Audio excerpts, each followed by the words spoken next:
بسم اللہ الرحمن الرحیم۔ السلام علیکم۔ صورتحال گمبھیر ہوتی چلی جا رہی ہے اور لگتا یہ ہے کہ اب آخری مارکے کی تیاری ہے، آر یا پار، کیونکہ جو بیانات ہیں، جو تیاریاں ہیں، وہ بڑی واضح طور پر نظر آ رہی ہیں۔ آپ یہ دیکھیں کہ وہ شخص جس کی تمام باتیں یا بیانات جو شروع میں لگتا تھا کہ نہیں ایسی کہہ رہے ہیں، یہ نہیں ہوگا وہ نہیں ہوگا، بعد میں وہ سارے صحیح ثابت ہوتے تھے کہ جی عمران خان صاحب سے مل کر آتے ہیں، اچھا یہ خود کہہ دیا، جذبات میں کہہ دیا۔ اب وہ بندہ کہہ رہا ہے، شیر افضل مروت کہہ رہے ہیں کہ جی اب یا تو عمران خان کو رہا کرنا ہوگا یا ہم سب کو بالکل ہی ختم کرنا ہوگا۔ وہ یہاں تک کہہ رہے ہیں کہ ہم سینوں پر گولیاں کھانے کے لیے تیار ہیں۔ اب جو احتجاج ہوگا وہ فیصلہ کن ہوگا، اب چاہے ہمیں ماریں، جو مرضی کریں، گولیاں چلائیں، ہم سینوں پر گولیاں کھا لیں گے، لیکن ہر صورت اب عمران خان کو رہا کروا کر چھوڑیں گے۔ اب بات اس طرف چلی گئی ہے، یہ اب ایک فائنل احتجاج کی طرف بات جا رہی ہے، آپ اس کو لانگ مارچ، دھرنا، جو بھی کہیں، کیونکہ آپ نے دیکھا پارلیمنٹیرینز نے بھی جس طرح ریلی نکالی، پولیس بھی بیچ میں آئی، وہ سب کچھ ہوا۔ اب اس کے ساتھ جو رات کو بڑی خبر آئی، جو بہت بڑی خبر بنی، سب لوگ اس پر حیران کہ یہ کہاں سے یہ خبر آ گئی، اس کا کچھ سوچا بھی نہیں جا رہا تھا۔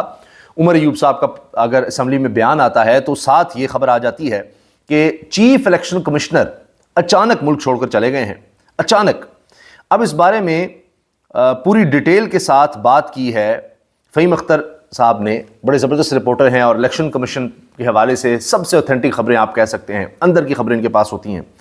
فہیم اختر نے اپنے وی لاگ میں اس کا ذکر کیا ہے اور انہوں نے اس پر پوسٹ بھی کی ہے کہ سب سے بڑی خبر جو آج اسلام آباد میں وفاقی دارالحکومت میں رہی ہے، شارع دستور پر رہی ہے، جہاں سب سے اہم بلڈنگز ہیں، جہاں سے سارا ملک چلایا جاتا ہے،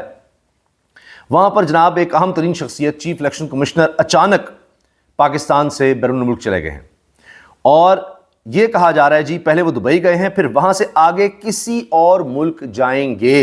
یعنی ابھی صرف یہ نہیں کہ دبئی ہیں اور واپس نہیں، وہ اب کہیں اور جا رہے ہیں، اور کہنے کو، بتانے کو، سننے کو، یعنی اب جو بات کی جا رہی ہے، جب پوچھا جاتا ہے، بتایا جاتا ہے، جو بھی جواب آتا ہے وہ یہ ہے کہ جی یہ نجی دورہ ہے، کہنے کو نجی دورہ ہے۔ دیکھیے، اور یہ فہیم صاحب کہہ رہے ہیں کہ جی مجھے کہیں سے یہ خبر بھی کنفرم ہوئی تھی کہ شاید چیف الیکشن کمشنر کے پاس کوئی اور شہریت بھی ہے، کسی اور ملک کی شہریت بھی ان کے پاس ہے، کینیڈا کی شہریت بھی ہو سکتی ہے یا کسی بھی ملک کی، یا کینیڈا کی شہریت ہے، کیونکہ عمر ایوب صاحب نے بھی کہا کہ جی اب چیف الیکشن کمشنر کو کینیڈا میں امبیسڈر لگانے کی آفر ہے کہ جی آپ چاہے پریشان نہ ہو کہ جی میں یہاں سے نکلوں گا کیا ہو جائے گا، میں نے جو کچھ کیا ہے اب اس کے بعد میں تو اس ملک میں نہیں رہ سکوں گا، کوئی بھی مسئلہ ہو تو آپ کو ہم کینیڈا شفٹ کر دیں گے۔ یہ آپ کو یاد ہے مرحوم جج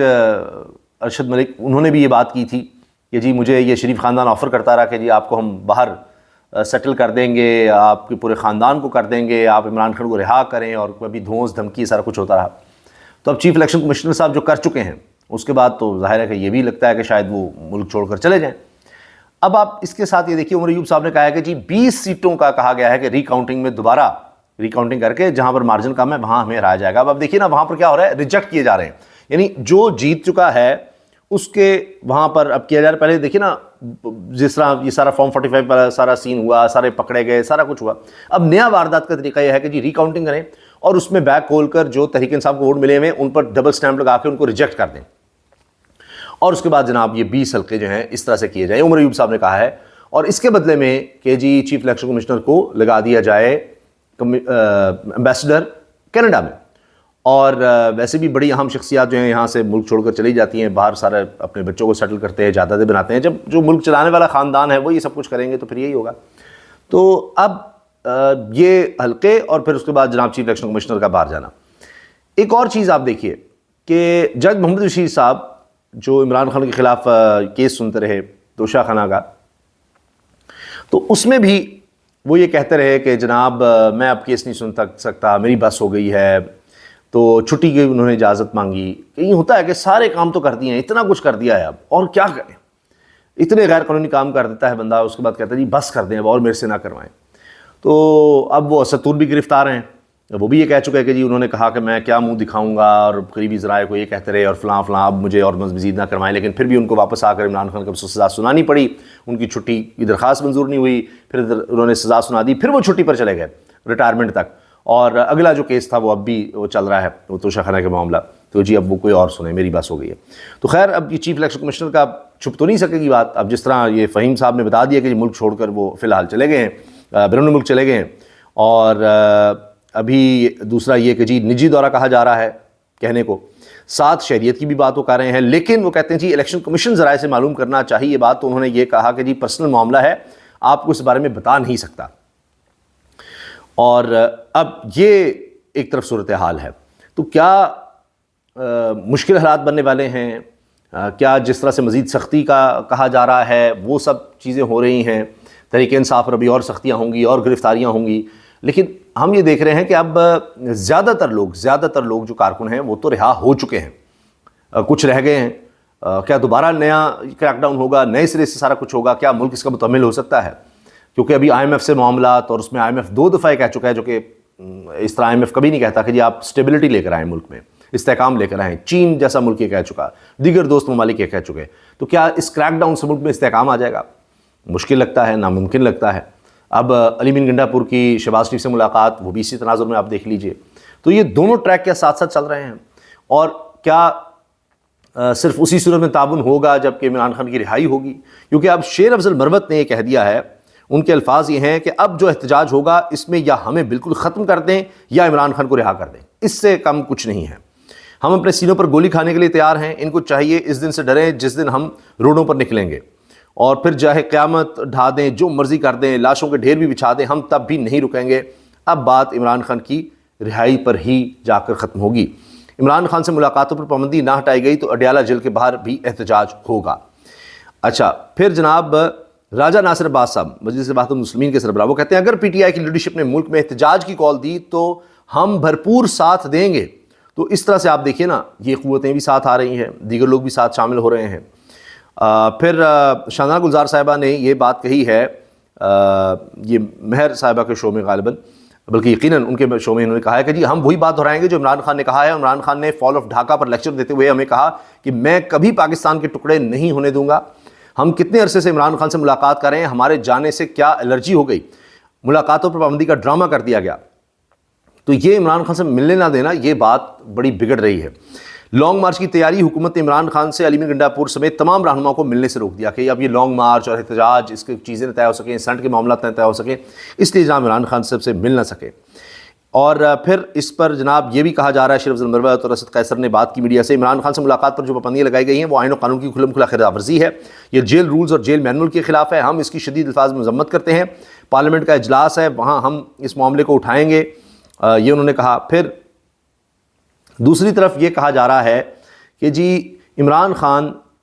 کے وکلاء اور سیاستدانوں سے ملاقاتوں پر پابندی کا مقصد صرف اور صرف دباؤ بڑھانا ہے۔ جو پیغامات عمران خان تک گزشتہ 10 روز تک پہنچائے جا رہے تھے، عمران خان نے تسلیم نہیں کیے۔ مقصد صرف عمران خان کو بنی گالہ منتقل کرنا اور عمران خان کو خاموش کروانا ہے۔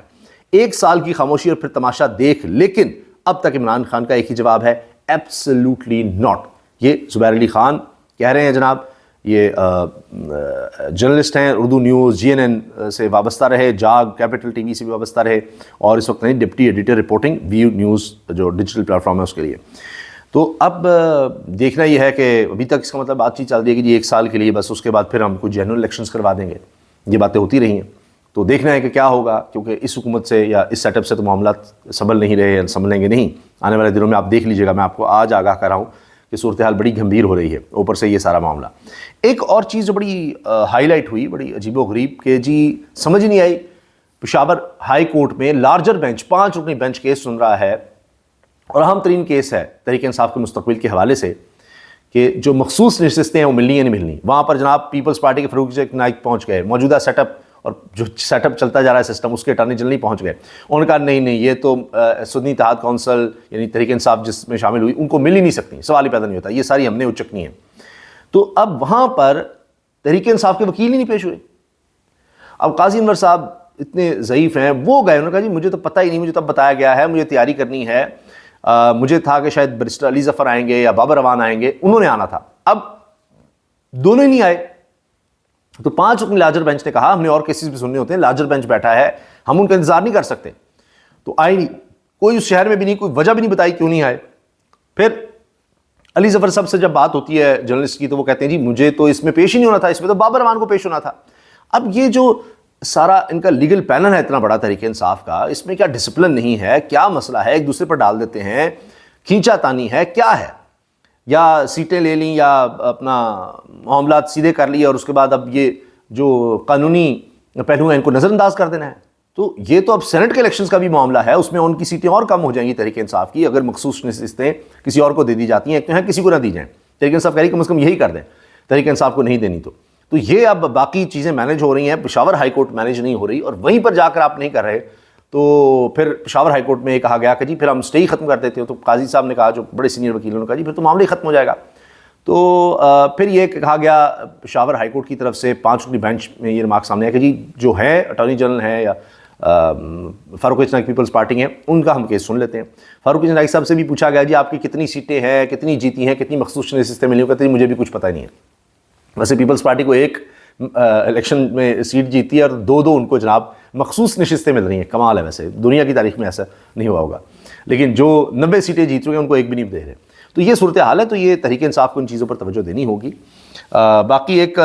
طرف توجہ میری بھی گئی کہ زین قریشی صاحب آج کل بڑے ایکٹیو ہوئے ہیں، شامل قریشی صاحب کے بیٹے چینلز پر بہت جا رہے ہیں، پہلے بھی آتے ہیں لیکن اب زیادہ پہلے کی نسبت ایکٹیو نظر آ رہے ہیں۔ انہوں نے عظمہ بخاری صاحبہ کو کافی کھری کھری سنا دی اور انہوں نے کہا کہ جی آپ اب وزیر اطلاعات بن چکی ہیں تو ذرا دھیان سے تو بات کریں، کم از کم آپ سوچ تو لیا کریں کیا کہہ رہی ہیں، کہ عمران خان صاحب پر گولیاں چلی ہوئی، زخمی ہوئے، اور آپ تمسخر اڑا رہی ہیں اس بات کا، جبکہ نواز شریف کو ایک ربڑ کا جوتا لگا تو وہ ڈر کے مارے 1 ہفتہ گھر سے نہیں نکلا۔ نواز شریف کو کہہ رہے ہیں زین قریشی، میں اس طرح کی بات نہیں کرنا چاہتا لیکن مجبور کیا جا رہا ہے اس لیے میں کر رہا ہوں۔ انہوں نے کہا کہ جی نواز شریف کو ایک ربڑ کا جوتا لگا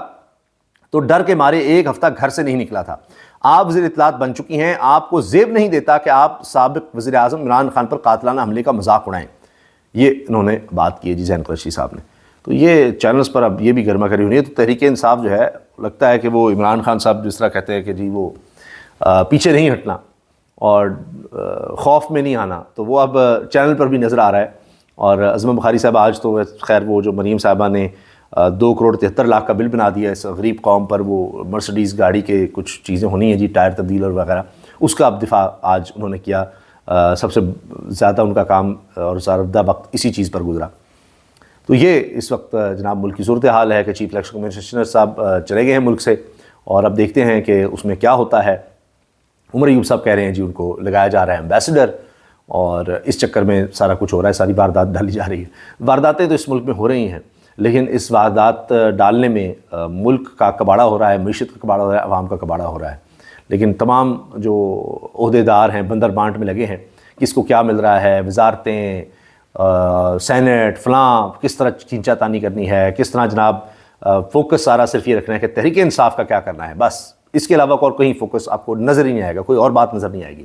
جس طرح طاہر ترڑے صاحب نے، جس پر ہم تفصیل سے آگے بات کریں گے، ایک نیا معاملہ کر دیا، جنہوں نے کہا جی فیک نیوز کے خلاف کام کرنا ہے۔ سب سے بڑی فیک نیوز خود دے دی کہ جی یورپین یونین کو لکھ دیا خط کہ جی ایس پی پلس اسٹیٹس، جس میں پاکستانی مصنوعات کو رعایت ہوتی ہے ٹیکس کی، تو وہ جناب چھیننے کے لیے تحریک انصاف نے خط لکھ دیا ہے۔ تو یہ بھی ایک معاملہ عجیب سا ہو گیا۔ پہلے انہوں نے ملک کا آئی ٹی کے حوالے سے برباد کیا ہوا ہے، آپ سوشل میڈیا کو آپ دیکھیے قدغن لگائے ہوئی ہیں، اور پھر فیک نیوز کا معاملہ اٹھا دیتے ہیں۔ سب سے بڑے فیک نیوز پلانے والے خود ہیں۔ تو اب اس میں عطا تارڑ صاحب کے ساتھ کیا ہو رہا ہے اس پر انشاءاللہ ہم اگلی ویڈیوز میں بات کریں گے۔ اجازت دیجیے، اللہ حافظ۔